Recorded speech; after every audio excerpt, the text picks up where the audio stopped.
Hello, and welcome to another edition of Brussels Sprouts. I'm Andrea Kendall-Taylor. And I'm Jim Townsend. And we're so glad you can join us.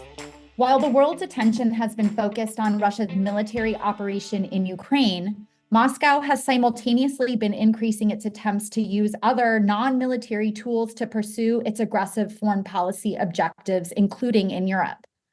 Western and European democracies have been an important target of Russian malign influence. As both the European Union and the United States gear up for key elections later this year, there is mounting evidence of the Kremlin's efforts to elevate pro-Russian talking points, politicians, and political parties. French cybersecurity experts, for example, detected preparations for a large disinformation campaign in France, Germany, Poland, and other European countries, tied in part to the second anniversary of Putin's invasion of Ukraine and the European parliamentary elections this June. The Kremlin has also stoked anti-Israeli sentiment in France in the aftermath of Hamas's attack on Israel, and the list goes on and on. So today, we're very happy to have with us David Salvo and Brady Hills to discuss growing Russian efforts to undermine Western democracy. David and Brady, welcome. Great to be here. By way of brief background, David Salvo is Senior Fellow and Managing Director of the Alliance for Securing Democracy at the German Marshall Fund. An expert in Russian affairs, Salvo has been analyzing the Kremlin's authoritarian toolkit to undermine democracy at home and abroad throughout his career. And Brady Hills is a senior analyst and head of the Brussels office of the International Republican Institute, or IRI. As member of IRI's Beacon project team, he focuses on countering hybrid threats to democracy, outreach to European policymakers, and discussing support for Ukraine and EU and NATO enlargement. Okay, David, I think I'll start with you. I mean, you both really have been watching this space for a very long time, and I just want to ask you that 10,000-foot kind of step back question is, what does this look like? How would you characterize this current moment in terms of what we're seeing from Russia? So I would say that Russia's malign influence activity in Europe it's not new, right? We all know that Russia's been conducting information operations, cyber operations. It's been using money as a conduit for political influence in Europe for years, for decades, really. But the stakes are high for Russia now. They're high domestically, they're high on the global stage, and there are more conduits for Russian malign activity, I'd argue, in Europe right now than maybe ever before, where you have more sort of domestic, authentic European extreme voices that were once relegated to the fringe of the political spectrum that are now more mainstream. And so Russia has a lot more avenues for like-minded politicians in Europe. And so there are just more channels for this activity in Europe today than maybe there were in years past. But, in general, Russia's goals here are to foment domestic democratic disorder in Europe. That's sort of an overarching meta goal of Russia's. That hasn't changed over the years. It is to amplify what we would call more extreme voices on the far right and the far left, frankly, in Europe, giving them more of a platform because they are going to be more sympathetic to Russia's worldview, to divide Europe, European support for Ukraine to push back against Russian aggression, and simply to undermine confidence in democratic institutions, democratic elections, to raise doubt in Europeans' mind that democracy works for them. Like, those are sort of the big factors driving Russia's, we'll call it hybrid activity in Europe today. Brady, what would you add? How does this look? The same, different? I mean, I guess my sense is that this is something that the Kremlin has really ratcheted up in the aftermath of its attack on Ukraine. So is this kind of categorically something different, more of the same? How are you thinking about it?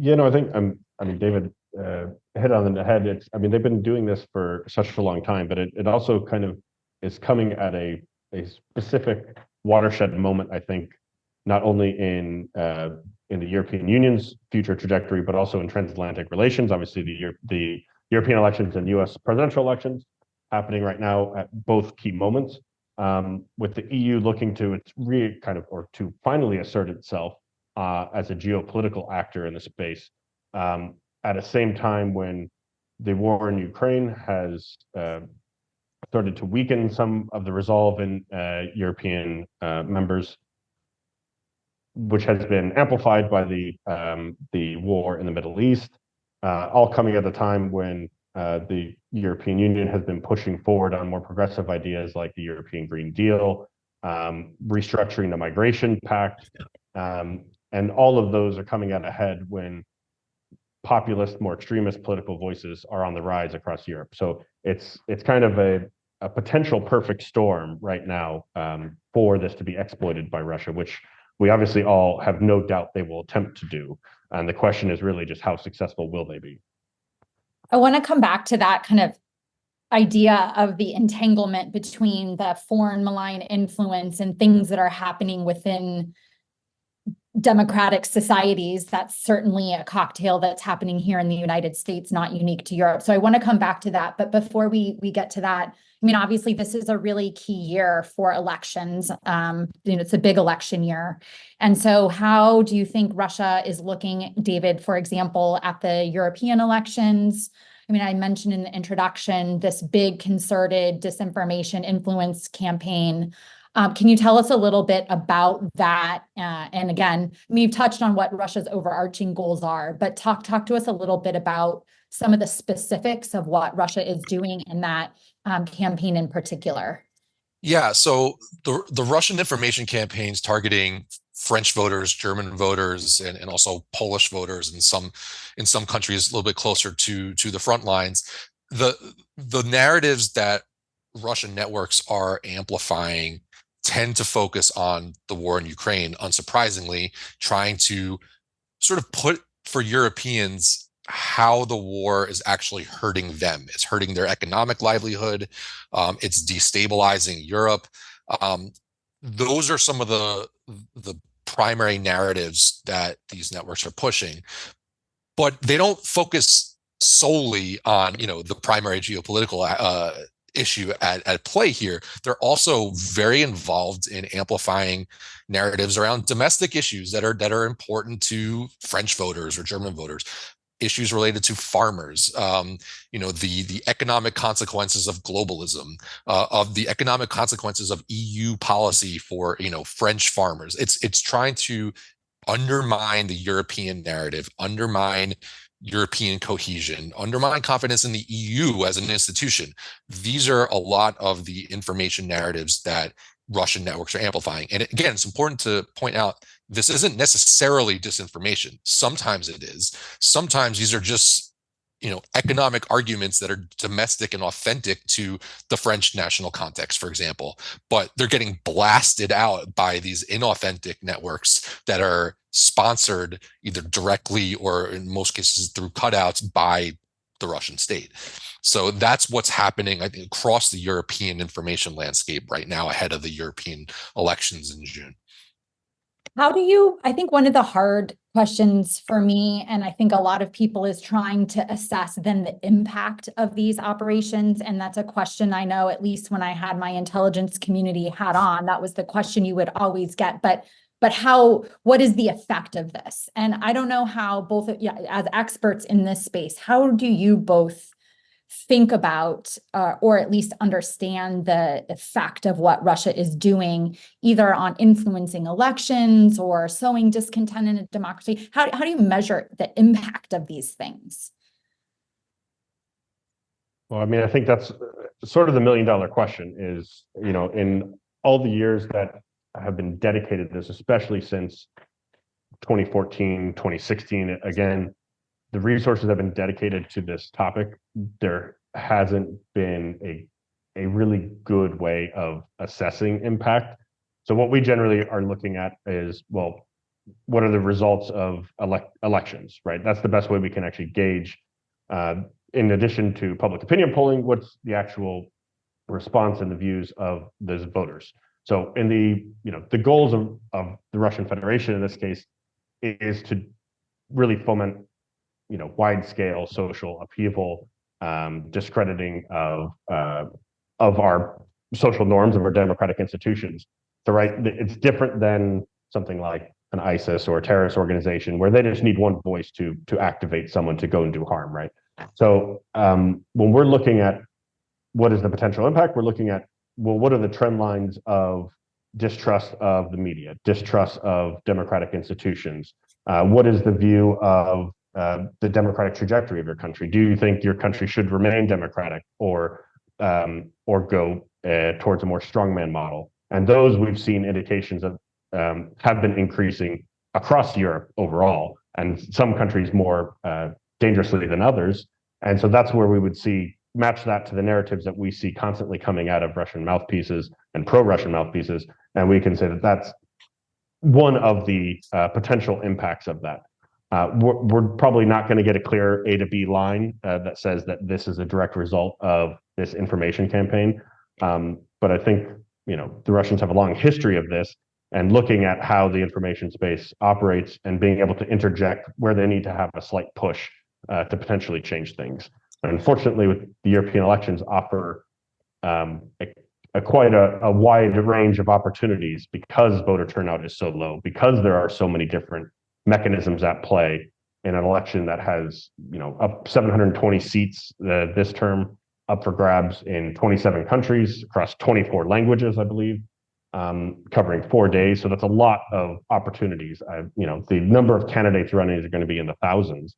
So there's a lot of opportunities to just have a slight nudge on the conversation. Again, because it's an election, even if we don't particularly like the voices, or if we think that some of those voices are demonstrably false, it's going to be very difficult to mitigate that because of the nature of elections and all of our desire to have politically protected speech. So you're going to have a lot more leeway for politicians during elections to get away with things that probably wouldn't normally fly on social networks or on mainstream media, or of course on fringe media, given the context of the elections. So there's a lot of opportunities for them to interject here, and that's where I would see these the future impacts. I agree with Brady that it's almost impossible to be able to draw a direct causal link between a Russian interference campaign and, say, an election result, or to measure tangibly what the impact is. But I would also argue that the reach of their operations is significant enough to at least warrant concern that there is a foreign government attempting to destabilize democratic elections, democratic institutions, democratic societies. So, for example, in the context of the upcoming European elections, the far-right identity and democracy bloc stands to gain several seats in the European Parliament. That's not a Russian phenomenon. Russia did not make that happen. But if you think about the audience of Russian information operations in key voting districts in Europe, in places like France and Germany, where there are parties that are on the rise in the far right in both those places, like they are reaching millions of European voters. Now, some of them are inclined to vote this way anyway. Others may be consuming this information for the first time and having their opinions change as a result. It's impossible to measure, but it is possible to say these campaigns have reached X million European voters. Even in the case of the 2016 US presidential election, I would never argue that the Russian interference operation caused Donald Trump to be elected president, but Russian intelligence operations reached tens of millions of American voters with inauthentic information and outright disinformation. So those are sort of tangible quantitative numbers that data that you could use to say Russian interference tactics are having some sort of impact. Defining what that impact is next to impossible, but it's hard to ignore that there must be some impact as a result of just the sheer reach and volume of these operations. Thanks for coming on the show to both of you all, and thanks for what you've just given us over the past few minutes. Let me ask you to kind of get down to some basics for a lot of people who don't do this for a living, if you will. What does this look like if you're in Poland? What does it look like, these efforts? I mean, you would assume, well, it's social media. People are going through Facebook, and they'll see something, or maybe they're watching RT on television. Maybe there's a big advertisement, some banner slung. I mean, what does this look like if you're in Poland? Because you all said that was a role, folks. What does it look like if you're in Spain or you're in Luxembourg? Do you see it? Is it there? Is it done in a different way? I mean, what does this kind of look like beyond kind of what we all would assume? It's the social media, and then how do you combat it if you're a government? I mean, would someone say, well, look, why don't the Poles just shut down RT? Why don't the Poles just go and they tear down some of those, big signs along the side of the road that say, why can't these countries turn off? I mean, so how would you answer that to someone who says, well, why can't the countries, just turn it off? And is there a difference between what you would see in Spain versus what you would see in Poland, or in Luxembourg versus Estonia? David, do you want to start? I'm happy to start. There's a lot I'm sure both of us want to unpack there, Jim. Let me start with maybe what it looks like in a country like Poland, and frankly, the tactics are fairly universal, I'd say, across the European landscape. It's just how Russian state-sponsored actors tailor the operations to every specific national environment. And they're very clever at doing that, frankly, including here in the United States. I know we're not talking about the US, but they do sort of understand each local context quite well, even if the tactics are similar. So in a place like Poland, what a Russian malign influence campaign might look like is there will be what looks to be a Polish language authentic Polish media site.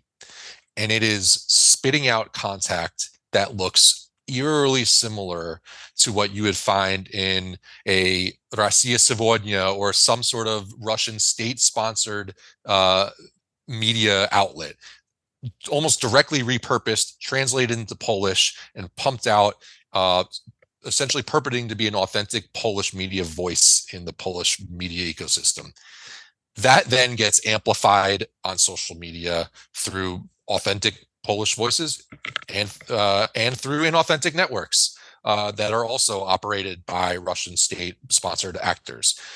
But it's that masquerading as an authentic voice in the national language, putting out content that it mirrors Russian talking points, but it's on issues that matter to Poles, including the war in Ukraine. Obviously, Poland has a very vested interest in what happens in Ukraine.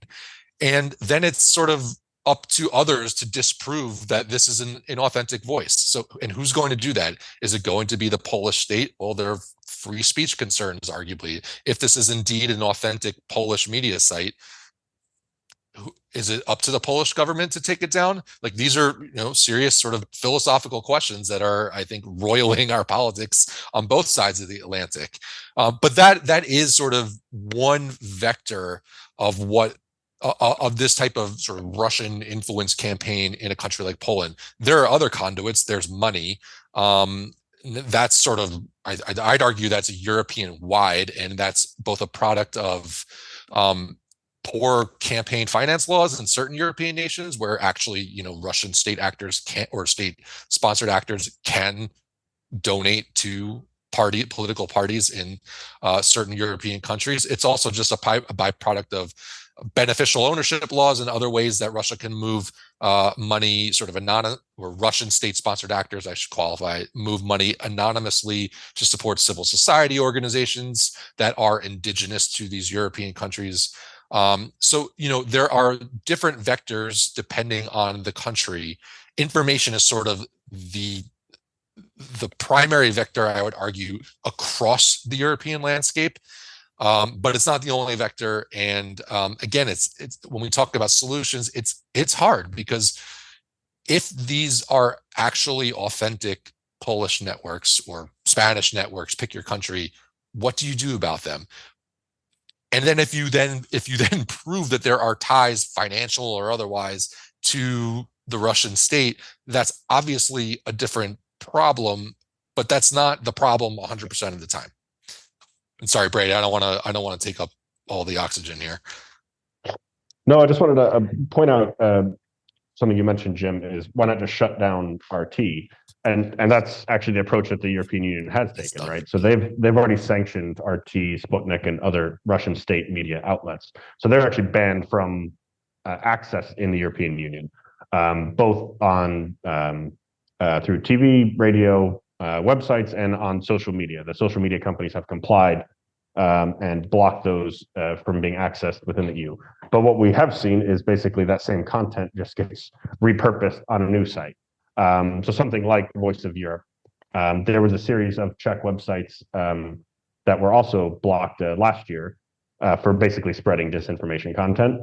And the Czechs took them offline. And a day later, those same websites were re-registered on US servers. And they were then accessible again.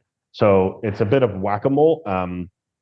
I'm generally a free speech guy, so I generally do not favor censorship of media content, even if we don't like it. I generally think people are going to get that information anyway. It'll be regurgitated through other networks. But it is an approach that the European Union has taken, and I haven't seen any review of what the results have been, the impact on the media space in Europe since the EU has sanctioned those media outlets. But I think you wanted to say something there, Jim. Well, I guess I would assume that the governments are also ramping up an education kind of thing, saying, look, and I'm wondering how they do that. But I would imagine, if it was Sweden, they would be slipping something under everyone's door that says, the following are Russia-sponsored, don't listen, is there any kind of effort? And there must be, but what does it look like in terms of getting to the people saying, look, understand what you're listening to? And the reason I say that is I think a lot of people say, look, it's obvious when you're online and you're reading your Facebook, Facebook back and forth, and something pops up that's, written in tortured English, and it's got some doctored photos on it that you're looking at, and so people would say, this is easy. Why should they have such success? Are we such sheep that we're just taking all of this in, So, but maybe we are sheep. But the point is, what kind of education, if you will, and I'm not talking about necessarily in the schools, but what are governments doing to publicize that these are, don't believe everything you see on these sites, and they update it every week. I don't know, but are they doing something like that? That certainly happens on a national level and at the EU level. So the EU Versus Info website run by the External Action Service posts a bunch of debunked articles. The fact-checking networks have been widely supported by European Union funding. They have been seen as kind of the premier response to the threat at the EU level. So there's a lot of domestic, regional fact-checking networks out there that constantly promote this stuff. The problem is, we have a situation, as Americans, we're quite familiar with the hyper-partisan nature of the media space and politics in America, and the same thing exists here. So even if the government will tell the citizens that these are not to be followed and trusted websites, in some cases, half the country is just going to disregard that because they think that the government is lying to them. Right. So it really depends on the country. So, we had Poland is a good example we've already talked about. A very partisan divide in that country between the now ruling government and the former and the now opposition government, where there was a lot of distrust there between the media and the NGO community and the government. And we see that across the board. It's not just a Central and Eastern European problem. We see the same thing in Spain. We see the same thing in Italy or France, that there's this distrust. And that goes to kind of this long game of interference that the Russian authorities have been implementing. And what David mentioned at the beginning is just trying to undermine that support of democratic institutions and of the media. And that is now potentially, is now at a point where it is going to have more direct impact. It's at such a point now where there's so much distrust amongst the media and state institutions that people are willing to disregard that completely and listen to alternative voices. Increasingly in Europe, Telegram has become more popular since the war in Ukraine, and that is much less regulated than any of the other media outlets. And it's feeding more of this information into people where, some researchers like ourselves will use Telegram to get up-to-date information from Ukraine and almost live, but we generally know what our trusted source is and how we should react to that. And Right. others are seeing that, oh, well, here's a tool being used by legit researchers. I'll use that as well. But they're not sure which channels to follow, and they're getting potentially content directly from the basements of the Kremlin fed into their Telegram feed. Right. Yeah, and that's, I mean, Brady hit the nail on the head there. I do think that the private sector shares a real culpability in this problem and a responsibility to address it. Like I don't think that in every national context, state institutions are going to be the appropriate messenger to sort of convince the public to, you know, consume media more carefully. But when private sector platforms are not, you know, they're not even upholding their own policies and allowing these disinformation campaigns to fester, well, that's on them. You know, in the case of Europe, you know, the doppelganger network that has been spreading disinformation across, you know, France and Germany, for example. There was a great study that showed that Facebook only took down or only labeled like 5% of the political ads that this network was buying on the site. I mean, that's like, and political ads, I thought that was yesterday's problem. I thought that was a 2016 problem. And here we are in 2024, and they, you know, this huge social media network still can't police its own, it can't implement its own policies. And so you have these information operations being conducted by actors affiliated with the Russian security services, and they're putting out content unregulated, reaching French and German citizens. Like that's a real problem. And now you have things like AI and, you know, the advent of the deepfake era, like the ability for these actors to put content in front of tens of millions of Europeans, of Americans. It's, you know, it's so easy now. And these platforms they just they're not devoting the resources to, you know, look at the information environments on their platforms in various local languages. And, you know, the poor countries on the front lines, like the Moldovas of the world, where, you know, you have a vested Russian interest in destabilizing the country. You have AI tools that allow Russian information operations now to, you know, to credibly portray, say, the sitting leader of Moldova, you know, saying something that's going to get her into hot water, or get him into hot water with Moldovan voters. And it's so easy to do that and so hard to disprove. And, you know, it's a real problem, but like there's a private sector, there's an industry role here, and it's not like, not every industry actor is doing all that it can to address these problems, I would argue. No, I'd just like to draw on that point just quickly, because I mean, well, Meta was just taken by the European Commission last week, announced that they will be investigating them for breaches of DSA, particularly for this actions, right? I mean, the policy has been self-regulations amongst the private companies, amongst the very large online platforms, and it's becoming apparent that is not working. Obviously, we all know what Elon Musk has done to Twitter X, and now we've seen Facebook is now shutting down their premier tool for researchers like ourselves to get access to Facebook data. CrowdTangle is going to be offline starting the 14th of August, conveniently after the European elections. However, I've already noticed, and our researchers have noticed, that the quality of the content has been reduced because they've cut staff. You can't really use it to do quality research.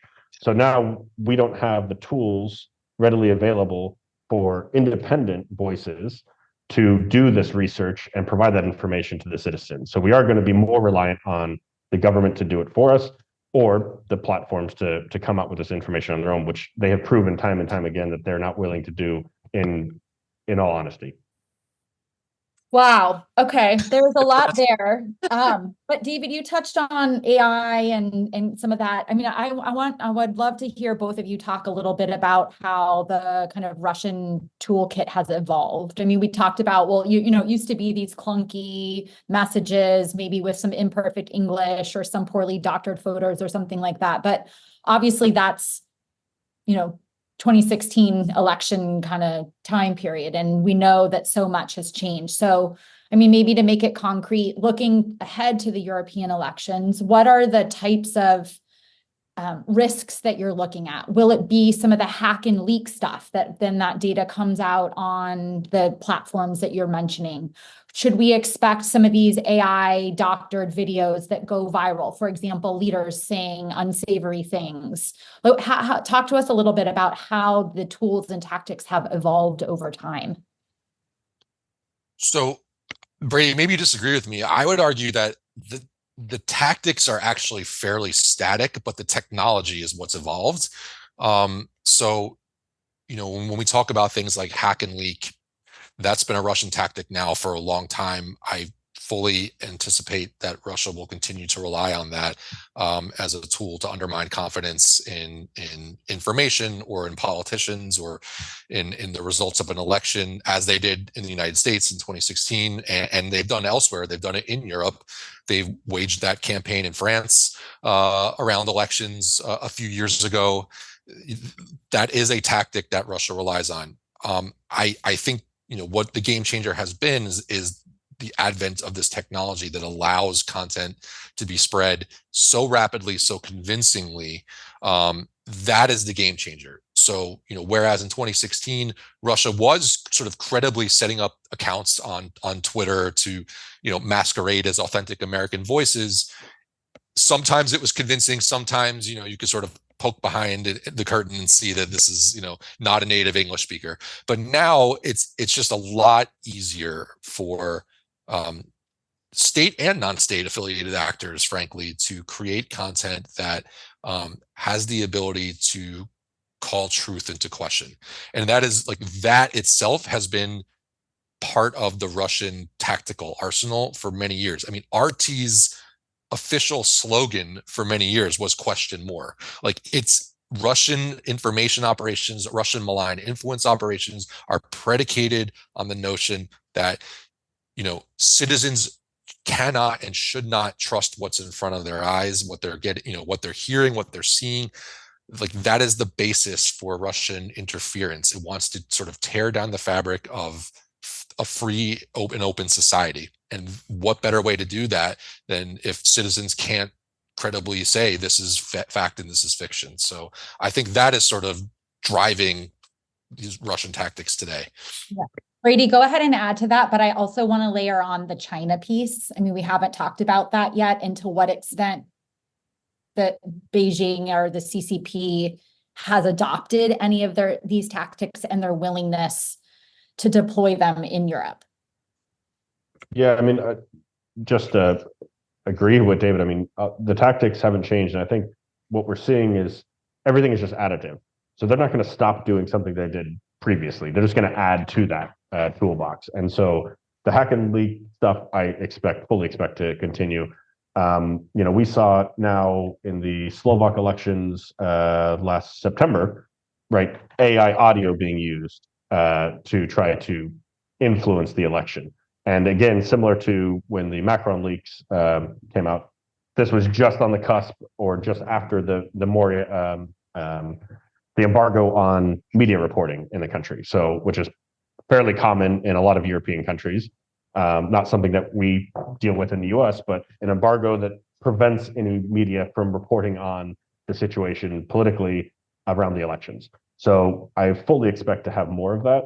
Technology on the AI front, generative AI has improved. At the same time, some of the ability to detect that has also improved. So the AI voice generation in Slovakia was caught pretty early and reported on, thankfully, but it's getting better. And one of the things that I have seen crop up more and more is on things, some of the platforms you'll have, generative text speeches written for just generic slideshow content on YouTube or something. And the content itself is not, it's just a slideshow of pictures. And then the text itself is what is generated by AI. And it's just a computer voice reading it. So while it's fine to have a computer voice reading text, it's fine to have a slideshow, the generative AI is actually producing a text, which is the part that we can't actually check. And there's no way that we're going to have tools to do that. So this is one of those things that is going to be really difficult to police and something that I think we'll see a lot more of in this election cycle. And unfortunately, I think that this election in the EU will also be a precursor to what we should expect to see in the US as well. As far as the China aspect, I mean, certainly they're doing the same things. We have seen some of their, and I must preface that I am not a China expert, but we have seen that, their tactics, especially in kind of information manipulation, has improved pretty steadily over the years, likely taking cues from their Russian counterparts. We have seen formal cooperation between Chinese media and Russian media around the world. So we know that there's an institutional linkage where they're purposely gaining insights from how they do it. I am less concerned about, I suppose, Chinese influence on the European elections, at least in the information space at the moment, because they're walking a really fine line of trying to keep, sure, Xi Jinping is in Europe at the moment, doing his kind of press tour to try to build support, and he doesn't want to really disrupt that. Would be my opinion. But again, not as a Chinese expert. I think that they are going to be watching what Russia does and the results of that very closely, so that when they do need to use it, they know how to attack various media markets and various platforms and things based off of what the Russians have shown. Yeah, I'd add on the China piece, and again, I'm not a China expert myself. Russia's more my beat, but I would say that we've seen Chinese interference in elections focus more on direct outreach to either candidates or sitting politicians, or trying to shape how the Chinese diaspora thinks and votes in specific elections. This was really prevalent in Canada in the last two electoral cycles, where in like specific ridings for parliamentary elections, Chinese state actors were waging information operation campaigns through WeChat and Chinese language platforms, trying to shape how the diaspora votes. In places like Australia, there have been well-known scandals about politicians, members of parliament, taking money and working sort of directly at the behest of the Chinese authorities. So that's been more of a successful conduit of Chinese interference than, say, the type of disruptive and insidious information campaign that Russia has waged now for years. Although Brady's right, it's clear that China is sort of taking cues and learning from Russia in the information space, and is, I think, slowly adapting their tactics to become more of a disruptive player, even if it's not really as successful, I think, as Russia is. But the one thing, so we have so far focused predominantly on the information domain, but I think one of the really important points is kind of how this fits into a larger picture of Russia's kind of non-conventional attacks on Europe. So kind of my sense is that they have, as I said before, significantly increased their kind of malign attacks against Europe since the invasion of Ukraine. And I'm, just read a really great FT Financial Times article. I think it was just out yesterday. Jim and I were trading it back and forth, where they have sources from European intelligence agencies talking about how they're now warning their governments about the potential for a whole host of Russian malign actions, everything from covert bombings, arson attacks, damage to infrastructure on European soil. There's been all of the reports of increased GPS jamming in Northern Europe and the Baltics. You had the Russian assassination of a defector on Spanish soil. It just seems to me that Moscow has significantly increased its non-conventional attacks on Europe. And so how do you see the information? Talk to us a little bit about that broader picture and what you see going on in that broader space. Everything from support to political parties, we could go back and talk about that. But, talk to us a little bit about what you're seeing even outside the information space, or in those spaces that might be peripheral to the information domain. Yeah, I can. So, this is the kind of framework that we use to look at the threats, countering foreign authoritarian influence, FIMI, hybrid threats. The framework we generally use, at least in our office, is dime fill. So diplomatic information, military, economic, financial, intelligence, legal. So these are all the different tools, right, that the adversary has at their disposal. And we certainly see that they try to use all of them to varying degrees where it needs to be done. So we'd certainly see, the diplomatic front, we'd see some of that information we've already talked about. We've also seen, in the case of sabotage, it goes back, decades, but you can look at 2014, the sabotage of a Czech ammunition depot linked to Russian agents. Obviously, multiple assassinations attempts in London by Russian agents, all used to try to influence the social system. So those are all things that we've seen regularly. We obviously have a long documented series of cases of financial influence from the Russian Federation into political parties, obviously probably the most famous being Le Pen's party in France, but there's a whole host of others that have links. We've seen recently, number of MEPs have been called out for potential links to the intelligence agencies. So Zdenokov in Latvia, for example, was flagged for being a potential FSB agent since 2004, I believe. And obviously some of the AfD candidates in Germany have also been linked to both Chinese and Russian money. So there's certainly a whole host of ways that they go about that. You can also look at some of the legal avenues of this is maybe more applicable to the Chinese case than the Russian case at the moment, but using literally Chinese law enforcement agents, on the ground in European countries, trying to extradite citizens to other countries. So the whole toolkit is being used to try to influence not just these elections, but society overall and how the trajectory of the democratic process in our countries.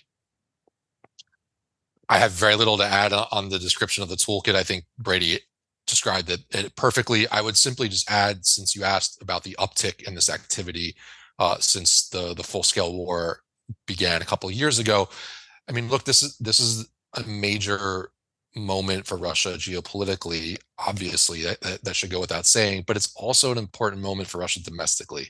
And I think we often forget that while it's obvious the foreign policy and geopolitical dimensions of this type of activity, it's also, this is a moment when when Putin's government is trying to, again, sort of consolidate its position for the next, say, 15 to 20 years. It is increasing its persecution of opposition and dissent at home. The Russian information space is becoming more of a monolith. It has every reason as a kleptocratic authoritarian regime to want to foment more democratic disorder. And the Russian domestic information space has always capitalized on an external other, being able to point a finger at usually the United States, but here Europe is also a very easy scapegoat to sort of contrast for Russian society. Do you want to live like this, or do you want to live like this? And in the case of Europe, portraying it as like a decadent, immoral, but also unstable because of its form of governance, that is to the Kremlin's advantage. So I think there's a real, there's a coinciding of this activity abroad with the domestic political moments in Russia too, that we often just forget about, because obviously what happens in Ukraine and how European unity sort of continues or doesn't continue over your support for Ukraine is obviously important to the Kremlin. But there are these political considerations at home that make this activity absolutely paramount in the European context, in the American context, and in other democracies around the world. Thank you for that. I've been based on what you all just said in answer to my question, and just trying to think out where we're going, what it looks like, say, for the next 5 to 10 years. I mean, you say the tactics don't change, but the technology has, and things evolve, and it's getting harder and harder to combat. So where do you think we're headed? I know this is a hard question, but I mean, on the one, there's three actors. There's the state that can do something. There's the companies that can do something. There's the people that can do something. And we can educate and this type of thing. But I'm wondering at some point, in terms of the people, where it gets so full of this, that people thinking people just throw their arms up and say, this is crazy. I can't pick, and they turn off, or they just, who knows what they do, but they throw their hands up and say, this is just too hard. I can't figure out what's going on. Or in terms of the state, do they in fact say, look, we've reached this, it's reached such an impasse here that civil liberties and the Constitution aside, we're got to come in there and we're going to control this. We're going to jam. I'm just making this stuff up. We're going to lower the hammer on this. You can just see it, administration saying we've got to take control. And then there's the companies. And for whatever reason, financial and this type of thing, control, they're only going to go so far to police things. And there's a lot of things mitigating against them policing things. And maybe what it is the state says you will police things and we're going to make you do it. And if you don't, there's legislation. I mean, this has been out in the Congress for a while, as we know. So if you look at it out in those three sectors, the people, the companies, and the state, and this gets worse and worse and worse coming out of Russia and China and others, what does it look like next 5 to 10 years? I mean, what agent that I just mentioned is going to have to take control of this, or do you just don't and you just deal with it, you muddle through, and 10 years from now it's just going to be a carnival out there online, and you just kind of pick your favorite carnival barker, and I mean, what does this look like? Brady, you first. Yeah, I mean, so it can't just be one of those actors, right? And so we consistently talk about this whole of society approach. It needs to be all of those elements working in concert. Unfortunately, fortunately, it is something that has been improving, but unfortunately, it has still got a long way to go. I remember talking to some colleagues at the EAS, and they reckon that less than a third of EU member states have a dedicated kind of strategic communications or hybrid threats unit that is looking at this. It's still fragmented and siloed in various ministries or other institutions on the state level. The EU has done a pretty good job, I think, of responding to it so far, but it's at this watershed moment where it maybe has outlived its current home, which has mainly been, I think, in the External Action Service, and it might be need now for some restructuring. Maybe there needs to be, we've been consistently talking about European common defense for years now, but maybe it's at that point now where this needs to be taken more seriously at the Commission level and have a dedicated commissioner who's focused on security, who's focused on hybrid threats. We had at the European Parliament level a special committee looking at hostile influence in elections. That was a temporary committee that expired last year, and maybe it's time to have a dedicated committee that is focused on this, that has this cross-cutting ability to look at all the different aspects of society. And then on the state level, there needs to be more outreach to private enterprise, to CSOs, in good faith, and have these conversations so that should the worst case scenario happen, they do have these ways of contacting the broader society and getting the most up-to-date tools and techniques from private enterprise so that they can respond as quickly and as effectively as possible. Yeah, I mean, Brady is right on just in terms of how government is set up to address these threats.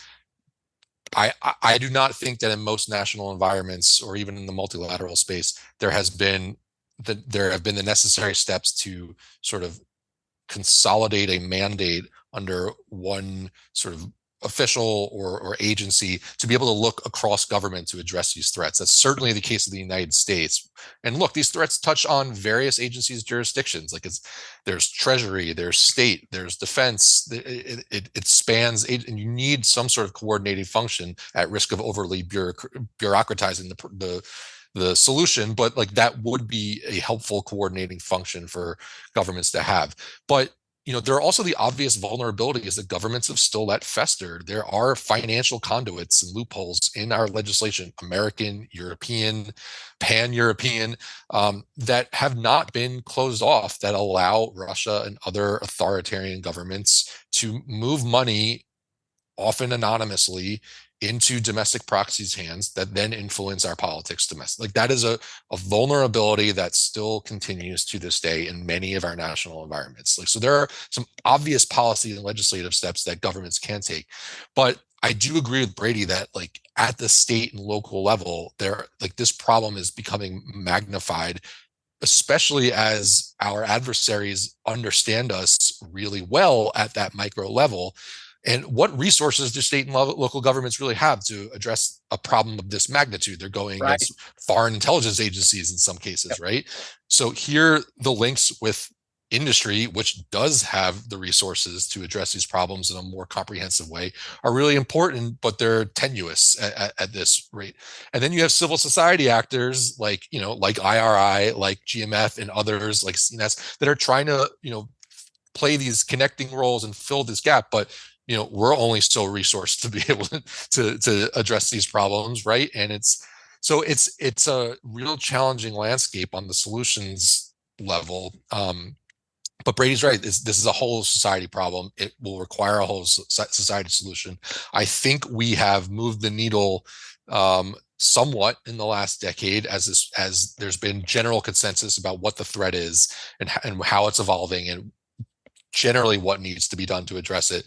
But then you run into sort of these looming obstacles like, what do you do about free speech considerations? What do you do about regulating the tech platforms? How do you empower state and local governments to tackle these issues when they're generally under? So we have not figured that out yet. And we're trying to figure it out as the technology rapidly evolves and sort of outpaces our ability to keep up with the threat landscape. It's tough. It is a really tough challenge. You shouldn't minimize it. We have not really figured it out yet. Yeah.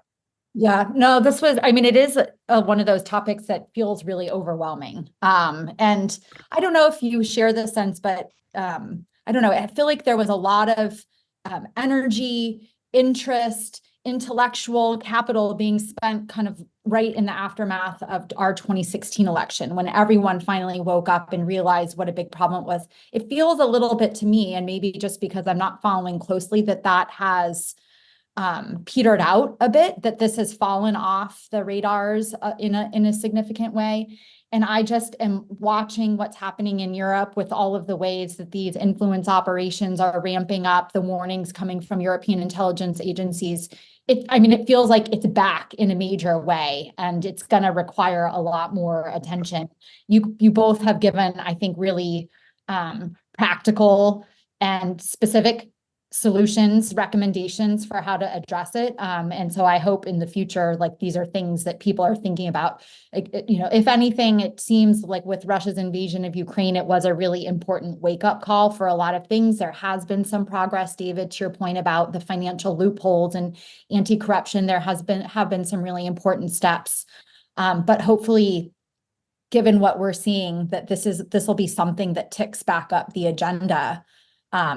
And especially as I worry about growing coordination, collaboration, cooperation, or at least kind of the synergies of multiple actors working and amplifying the same points, Russia, China, but also North Korea and Iran. So, I think this problem is only going to get worse.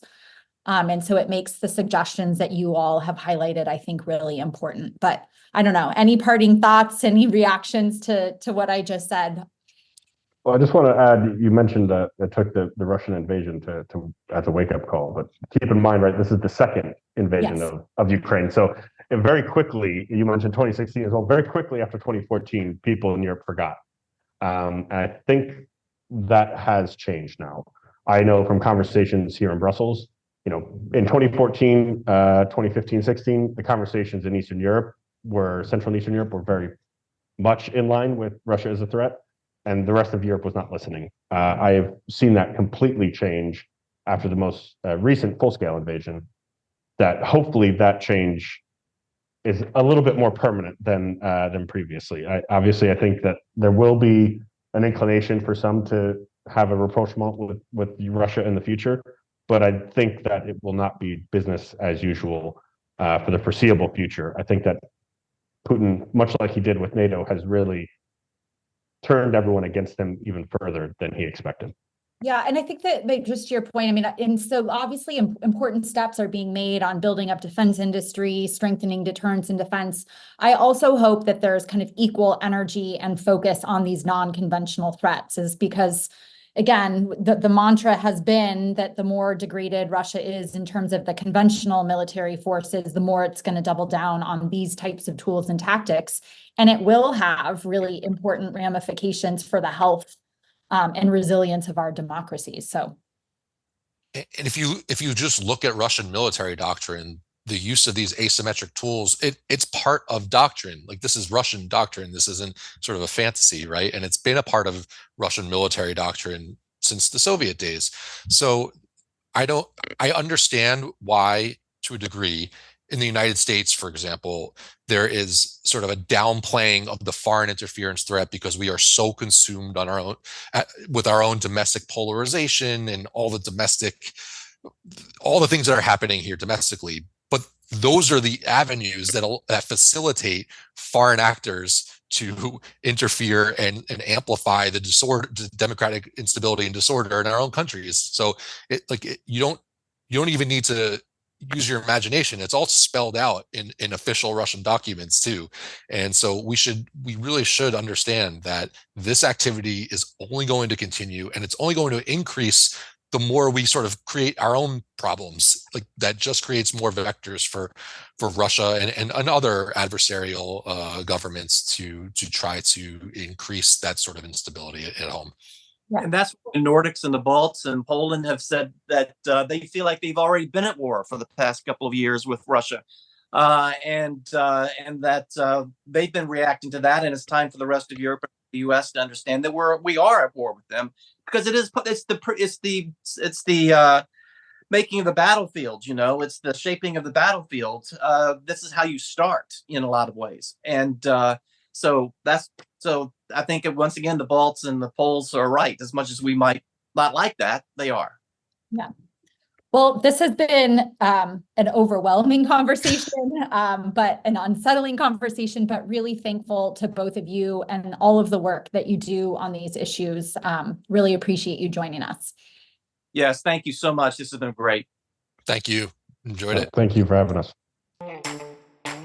Thank you for listening to another episode of Brussels Sprouts, brought to you by the Transatlantic Security Team at the Center for a New American Security. You can find all of our previous episodes wherever you get your podcasts.